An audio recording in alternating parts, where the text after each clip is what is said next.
for Pluto. That's what we're doing today. Okay, you got me? It looks like staccato. Looks like staccato.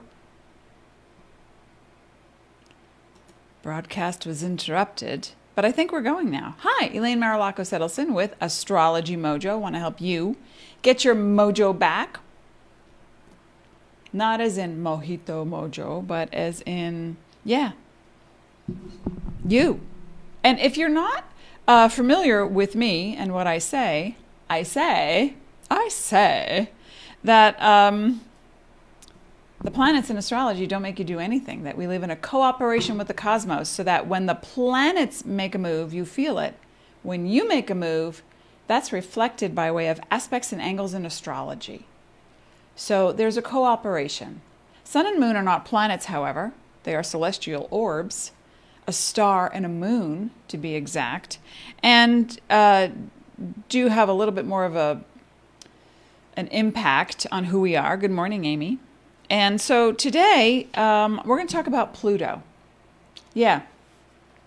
We're going to talk about Pluto in the sense of what it means, where it is in your chart, what it represents, and the transformation at hand.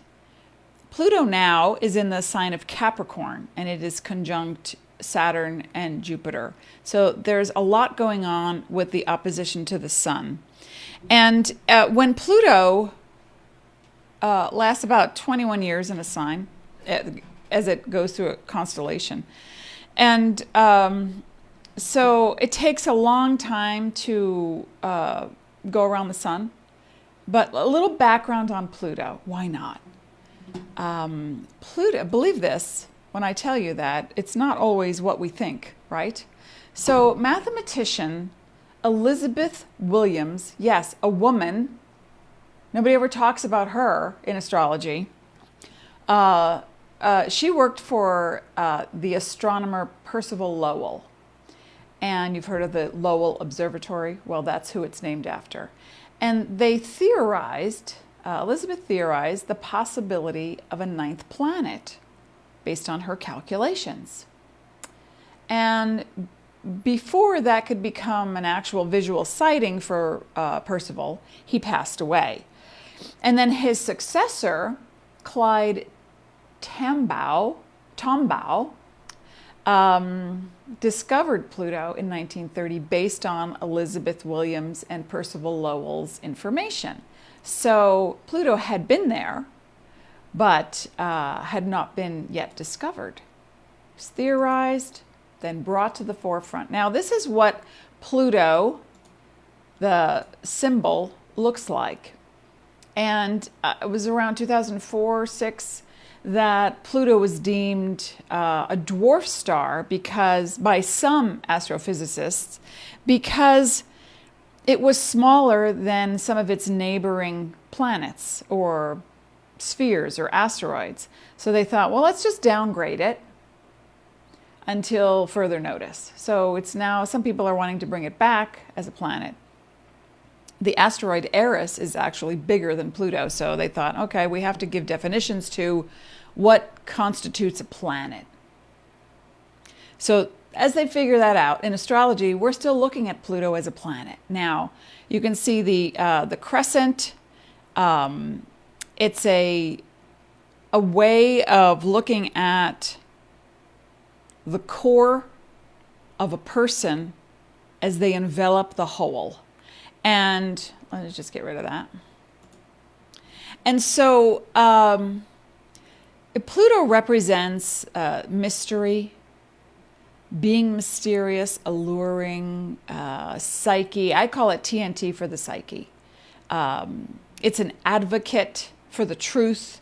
It's a motivator type of energy. You know, Pluto doesn't have this energy, but this is what the ancient astrologers ascribed in the 30s. How ancient. Because at the time, in the 30s, when Pluto was discovered, now I want you to look at this symbiosis.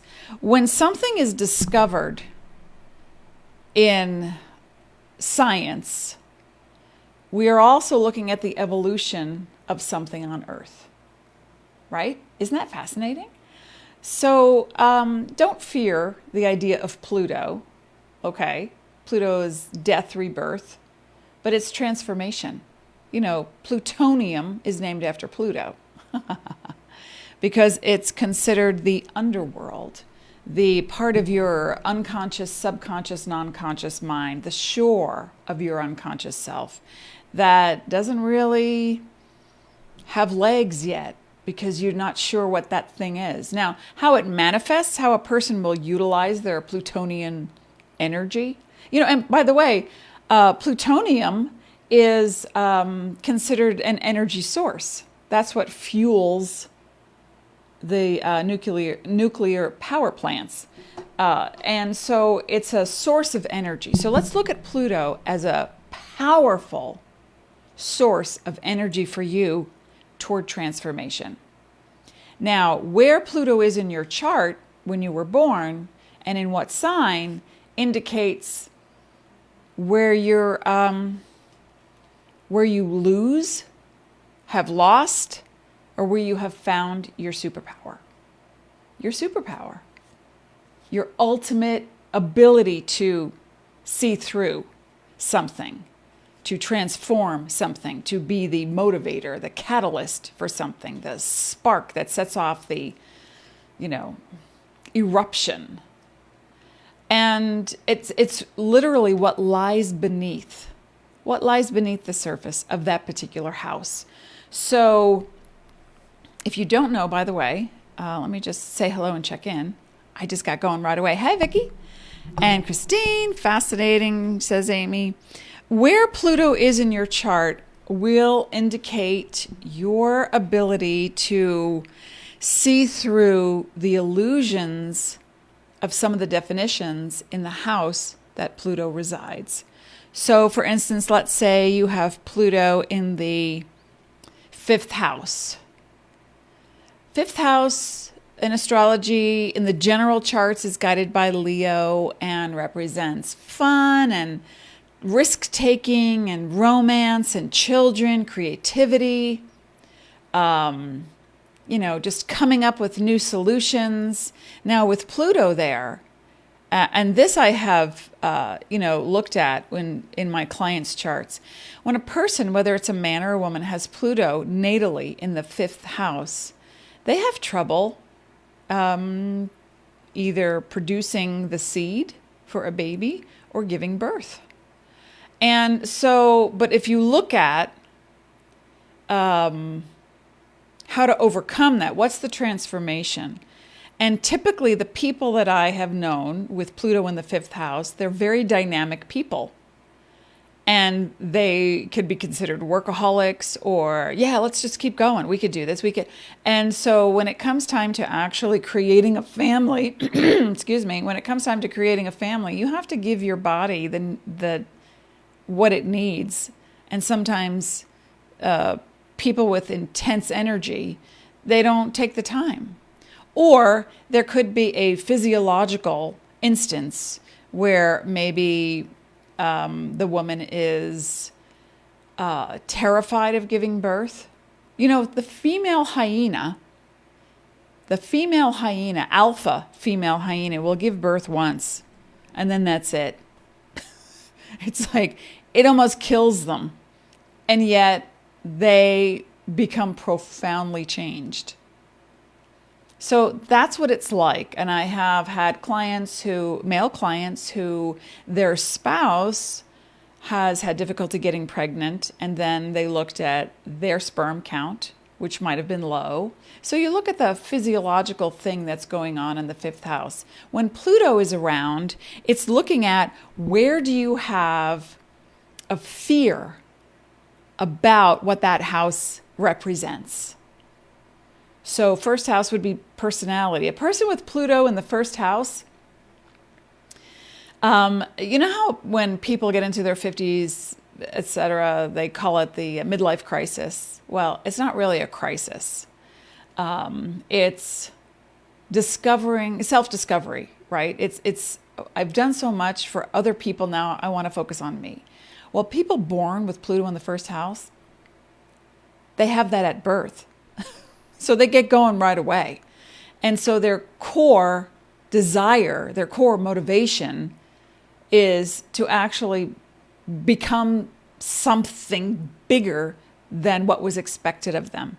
And then they don't give a crap what anybody expects of them. They just do what they want because it's that source of TNT power, right? Pretty fascinating. When Pluto is in transiting in a chart, the what I call the power quadrants. It's like the T-square, the first house, the fourth house, the seventh house, the 10th house. When Pluto is transiting in the universe and around your chart and shows up on the ascendant, first house, fourth house, seventh house, 10th house, there are some powerful, earth-shaking, emotional, magnitudinal changes. And again, we don't want to fear the idea of death. Now, sometimes when Pluto is transiting your 8th house, it could mean, or your 4th house, it could mean that someone is passing away. And as the elders pass, or you are faced with the idea of actual death, maybe you're in a car accident, or you have had a traumatic experience. It's scary. No matter what you believe that's beyond the veil, it's scary to, be in pain or to face a robbery or, being mugged or, having a car fender bender. It's a scary thing, right?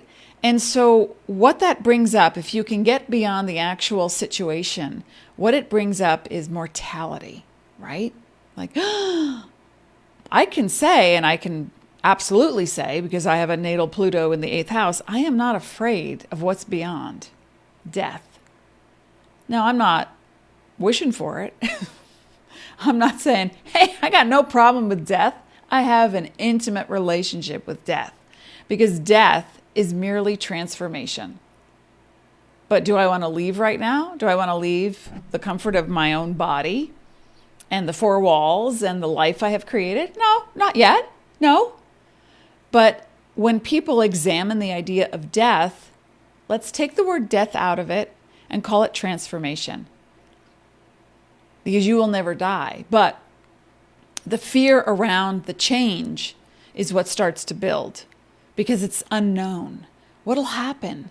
What'll happen to me if, I'm totally abandoned and I'm on my own? What'll happen to me?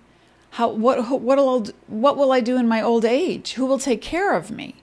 Or some people might say, I've got enough money in the bank to last 8 months. But what if I lose my job with everything going on right now? So the fear right now with Pluto in the sign of Capricorn, representing that your structure, your safety is being threatened. And so if your safety is being threatened, where do you go? What do you rely on? What if suddenly you had an alien encounter and it just blows your mind?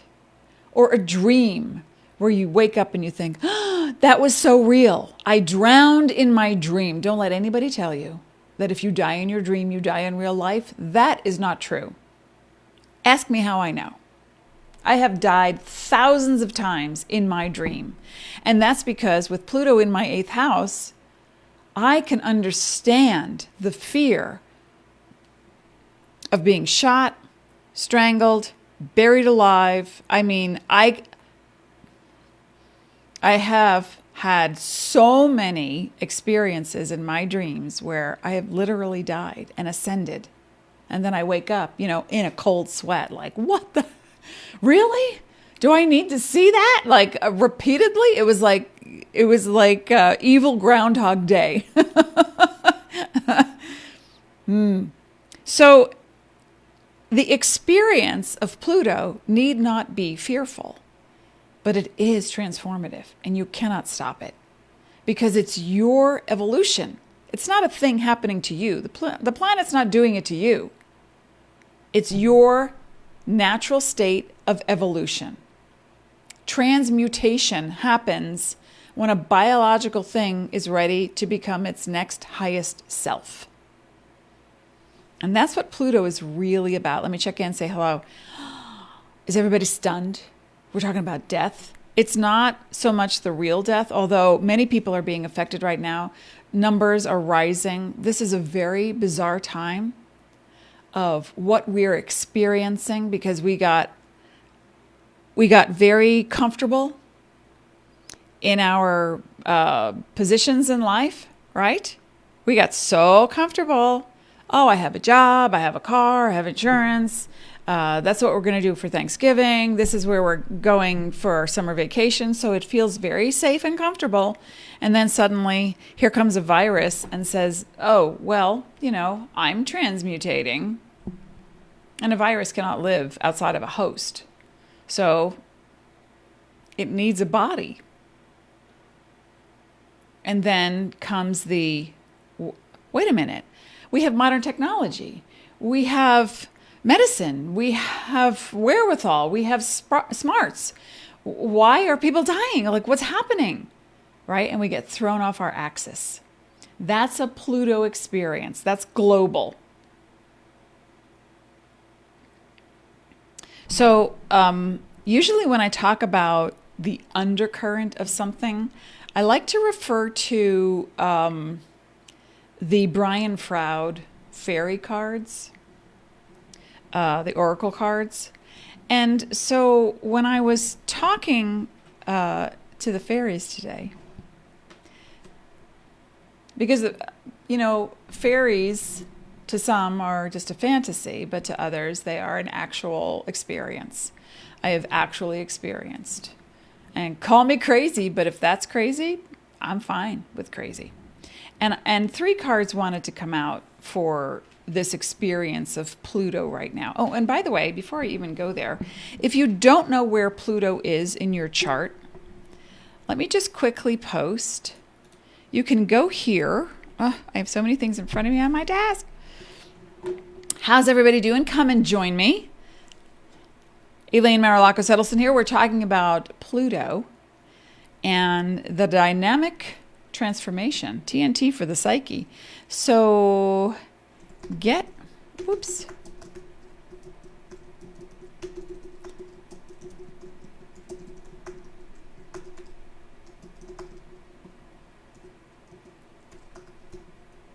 I'm typing where you can get your chart if you haven't gotten it.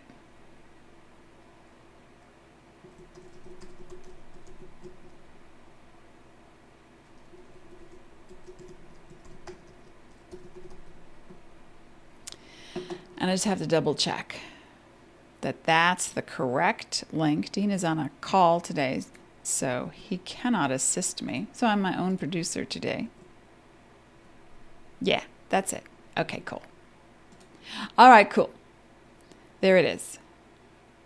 And find out where Pluto is. Get your free chart and a free sun sign reading as well. And then you can see where Pluto is in your natal chart and looking at how you have grown around certain ideas that have shaped your life. And remember, the planets aren't doing it to you. It's just looking at, well, if Pluto is in my 3rd house, I have a way of speaking. I have a way of getting to the core of things, and sometimes it puts people off. People with Pluto born with people born when Pluto showed up in their 3rd house in their charts are people who have a very exacting way, depends on the sign it's in as well, of communicating or having expectations of themselves and others, right? Always works that way, that you expect it from yourself first. I got to move over here. There we go. So I'm not so out of frame. And can put people off because they will correct your speech. I mean, other planets in your third house or your ninth house would indicate that. Not that they're doing it to you, but it indicates. I know someone born with Pluto in the third house, and they're very specific with their speech. They reveal nothing personal, but they have a comment for you. And it puts people off. But what's at the core is they want to be truthful. They want to serve by being truthful. So when a person has, let's say, Pluto in the 11th house, they have to be careful of their associations. The 11th house in astrology represents groups, memberships, associations, elders, and mentors as well. And when you're growing and you're just starting out in life with Pluto natally in the 11th house, it can feel like, oh, I've got good friends. And then you turn around and you find out they've been talking behind your back. Or they've been planning things without you.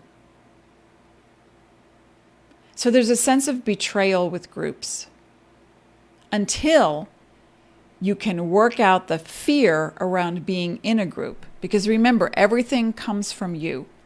Everything in your world is about you. You are the magnet for everything. So if you've got Pluto in your 11th house natally, and again, it depends on the sign it's in, but if you're thinking, oh, well, it's easier just to go on my own. Let me be the catalyst for someone else instead of someone being the catalyst for me, because I don't want to go that deep. Well, maybe you need to work out the fear around being in a group, or the experience of what it's like to open your heart, your mind to a group. Now, Shelby has Pluto in the 12th house. And didn't I see? Oh, Christine has Pluto in the 11th house. So again, Pluto in the 11th house is someone who is not comfortable in groups of people unless they are leading, unless they are the facilitator. So it behooves you to really get into being in a small group, and it can be signing up for an online workshop now, it's online, or something where you're in training and you learn and you start to drop your expectations of them thinking like you, supporting you, and as you drop your expectations, and it all stems back to the original beginning, that a person born with Pluto anywhere has a core fear. And that core fear might relate to money, finances, career, sex, romance, getting sick. You know, some people will say to me, I don't want you to tell me if I'm going to get sick. I'm afraid to have a reading and so I will look in their chart and I will see where Pluto is and go, oh yeah, okay. Makes sense to me. I get it. What their fear is. Power that is unharnessed, harness. I want to say harness. That doesn't make any sense. Where's my Pluto? In the 8th house. Not in the 3rd house, obviously. And so Pluto in the 12th house is someone who has experienced trauma, or the fear of trauma, or a psychological confinement because of fear. So Pluto in general, and let me show you if you're just joining us, this is the Pluto symbol, PL for Percival Lowell, as I explained earlier, whose assistant, Elizabeth Williams, is the one who theorized, who's the mathematician who theorized, I think there's a 9th planet. We should go look for it. According to my calculations. I mean, how do you even wake up in the morning and go, I think there's going to be a thing because it's mathematically related. Wow. That, to me, that's a superpower. So, and then the other original, ancient, from the 30s, symbol of Pluto represents above, the consciousness above, and then below the surface. So let's get rid of that. Okay. Pretty fascinating, huh? This is cool stuff. And when you have a Pluto transit right now, which is in Capricorn, moving around your chart, look at where you're really going to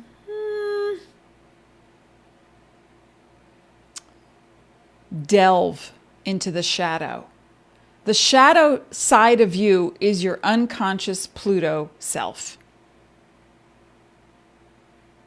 So if fear is leading you by the nose, whether it be a group situation, a romantic one-on-one situation, Pluto in the 7th house or sometimes the 5th house, but especially in the 7th house can lead to manipulation and jealousy. Like, where were you? I called your office and you weren't there. But when you raise that frequency by working on your own shadow, how does the shadow, we can't always know when we want to know. Because in our own process, there are points you have to get to first before you can uncover the big. So the Pluto itself can be what you didn't know that you didn't know. I didn't know. I didn't know that. How could I not know that? And Pluto guides Scorpio. And Scorpio, for every sign, there's 2 kinds for every sign and 2 levels of awareness. And there are some Scorpios who are just so light and they want to serve and they're very sweet and they love the occult and they read their horoscopes and they buy things online that have to do with, miracle cures, and they want to help and they don't want to go too deep though. Just want to keep it a little light. And then there are the Scorpios. Wait, I have an image. I want to show you this image, okay? I don't know if I can actually put it in. Let me see if I can just drag it. Try my technological prowess. See if I can do that. No, it's not working. Darn. There are some Scorpios who know how to push your buttons.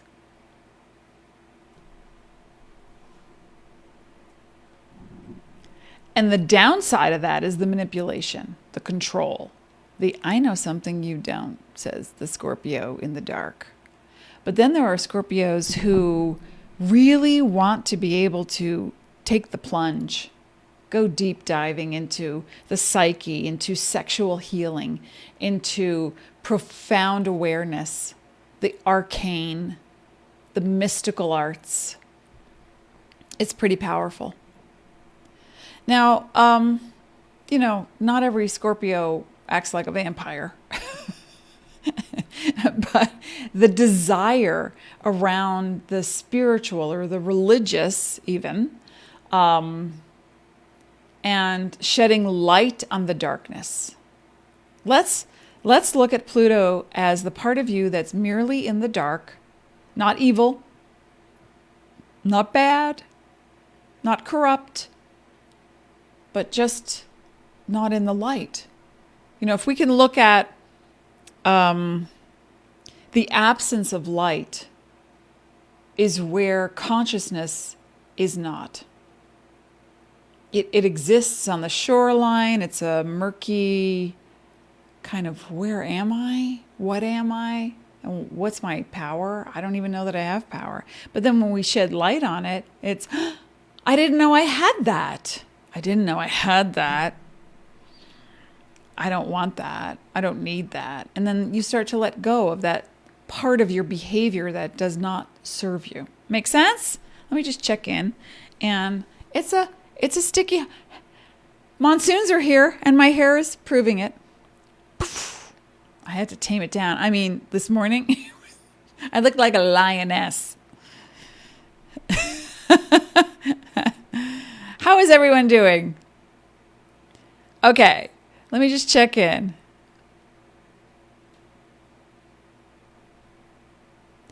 Christine signed up for Colette Baron Reed's new program, which looks like a lot of fun. And can't wait to see what happens. With an open heart, go in, but use your intuition as to who is actually someone you vibe with for altruistic reasons and it's mutual, versus someone that you either want to be part of their energy because you feel they are more than you. Watch out for that. And then, yes, Pluto's retrograde right now, along with Jupiter and Saturn, all in Capricorn right now. Do I have let me see if I have a screenshot of, yeah, I do. Okay, so this was July 13th, but still, some of these things are a little different. Mars is still in Aries. Neptune is still Pluto in Pisces. And there's Jupiter, Pluto, and Saturn all retrograde in Capricorn. So you're finding your power. That's you, the collective. You're finding your power. You're finding your fear. You're finding where you want to reset a structure, restart, rebuild. But you got to break it down first. Pluto's the breaking down part. Jupiter's the expansion part. Saturn is the let's get clear on what kind of structure we want to build part, with our ambition and our karmic responsibility. Shelby says, awesome first day post, UPW virtual. I don't know what UPW means. You like big hair? My husband will say, there's my Jersey girl. I mean, literally, I woke up this morning. It was so big. It was so big. And I was like combing it down, tying it back. I'm like, okay, we can do this. This looks okay. What does UPW mean? I get lost in acronyms. Yes, worked on that all week. And Shelby says, fantastic. So now let's go back to... Oh, and I'm also upping my game on Instagram. So Astrology Mojo on Instagram. Come and join me there. And, you know, we're posting my helper. Oh, Unleash the Power Within. Yes. Yes. Awesome. That's a fabulous program. You talk about Tony Robbins? Or just paraphrasing Unleash the Power Within to relate it to Pluto. Your superpower. What's your superpower? What you have something. And don't deny it, because that would be Saturn saying, no, I can't. I don't have enough of it yet. Before I say something, I don't really. Yeah. No, stop that. Why I oughta. Okay, so 3 things came out when I pulled the card. Oh, we have visitors today. Paradox and resolution. This was the first guy who fell out of the deck. The Pook. Woohoo. Shape changer. Shape changer. Our paradoxes and confusions are self-created, and the Pook need only dress them up a bit, add a little sparkle, and dangle them before us in order to induce confusion. So if you are confused about what you think is true for you, especially during this time of many, many retrogrades, I want you to look at the contradictions in your life. You say one thing, yet do another. You accept something, yet reject something else. That might be a paradox. Oh, yes, I met a woman. Here, perfect example of the contradiction and the paradox. I was at one of our grocery stores, an organic store, and the way the aisles are sectioned toward the cashiers, they have tape down now to say, stand here so that we can observe 6 feet apart and personal distancing. But the aisles are set up so you don't know if there's somebody on the next aisle waiting behind a tape. So if you're standing in line, you're thinking, oh, there's somebody, I'll just go. So I'm standing in line, and there's a woman behind me standing in line. And I guess the guy on the other side of the aisle did not see us. So something opened up at a cashier and he just beelined it. And she looked at me. Now, she's maybe my age-ish. And she looked at me and she was like, okay. So I guess it's a free-for-all, okay? Passive-aggressive, sideways. And I said, well, maybe he didn't know that we were here. And she was like, I've been waiting here. And I said, well, why don't you say something to him? Thinking, Sato, get it off your chest and stop being so passive-aggressive because you're putting harm in the world. And I got to listen to it. And she's like, why bother? I'm like, okay. And so he's standing waiting to put his stuff on the belt. And she looked at me and she goes, you know, I'm the most spiritual, compassionate person in the world. And I'm thinking, really? Okay. And she said, and that's just not right. And I said, again, well, you know, our needs are met when we allow them to be. And if you can't communicate with him to let him know that you're upset, then why don't I be your opportunity? You go in front of me. And she just looked at me. And I said, go. See, your needs are met. And then she just, you know, she beelined it. She's like, thanks. There's a contradiction. I am the most compassionate person on the planet, she says. And yet she's complaining behind somebody's back and not utilizing that compassion.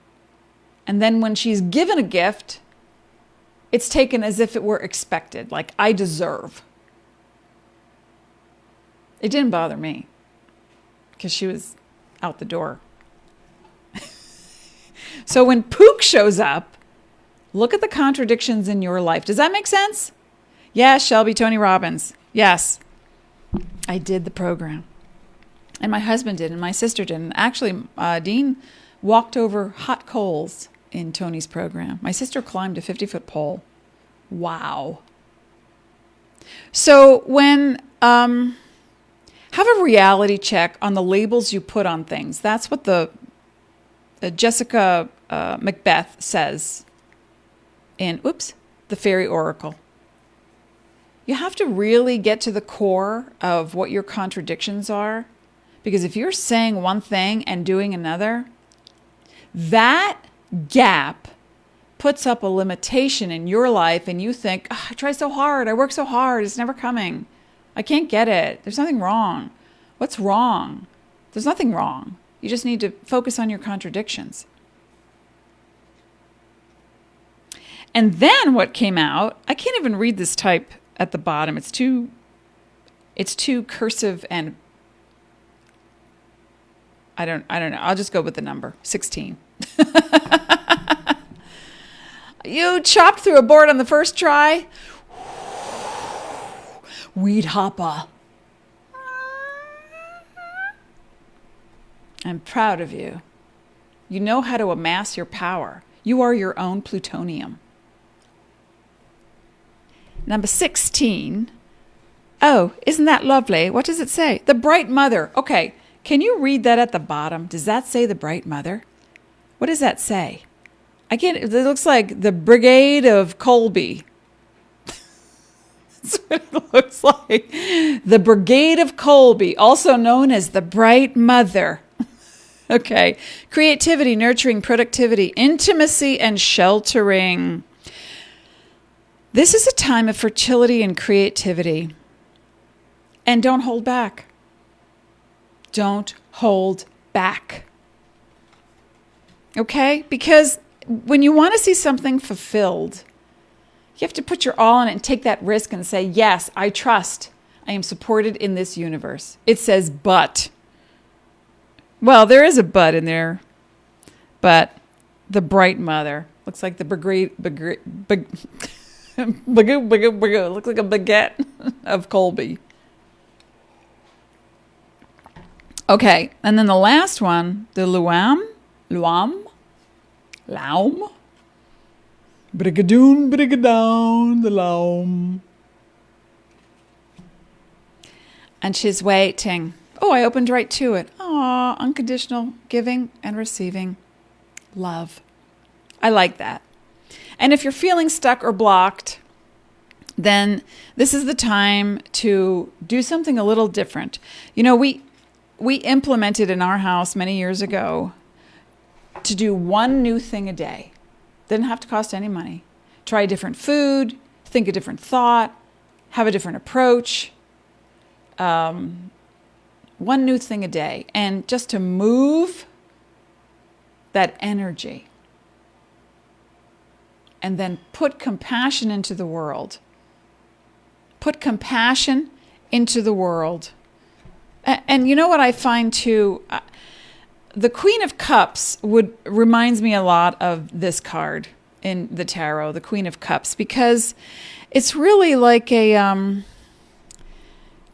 that you have something that somebody needs, but it's not giving at the sake of yourself. It's knowing that you have something that somebody needs. Why not lend a hand? Our library is struggling. We have two. The main one in West Sedona, and here in the village of Oak Creek, where I live in Sedona, and 8 miles away. And so these women work hard for part-time. And of course, they put up the shield, and there's a little cart by the front door. There's 6 feet of distance between everybody, and they put out a little donation box, and there's like some coins in there and $3 bills. So they work really hard. And I'm looking at them thinking, I loved being a librarian. I was a librarian all throughout high school. Well, not like a formal. It was my job. Part-time job when I was in high school. And I loved it. And I used to think when I was 17 and 18, one day when I'm 85 and I retire, which I never will, but I'd like to work at a library again. Because I would just read books on the shelves, and it was like a playland. A movie would start in my head. I'd open and just read, Pearl Buck or Grisham or Leon Uris. Or I was telling Dean yesterday, it's like one day I went to the nonfiction section. It's like how to build your own camp when you go hiking in the woods, and it's like how to make your own toilet. And it's like I was fascinated by all that stuff. And I don't remember half the books I read anyway, but the point is, I bring back my books, I get the one that I had put on hold, and I whip out a bill. I don't even know the amount, and I stick it in the hole. And Cheryl looked at me and went, "Oh, thank you," and the gratitude. But here's like a 68-year-old woman who's working hard. And, she's got to clean every book from everybody's stuff. She's so kind. She makes recommendations. Oh, you're going to love this book. Like, she gets so excited. Oh, you're going to love The Book Woman of Troublesome Growth. And I said, I used to work at a library. She said, oh my gosh. So the $20 I put in the thing, she was so grateful. It almost brought her to tears. That was not a lot of effort, or for me, a lot of money at the time to do that. A leg up, a hand, a kind word, not reacting. Right? Oh, Casey's learning Italian. Molto bene. I don't even know. Bellissimo. That's something akin to Italian, I think.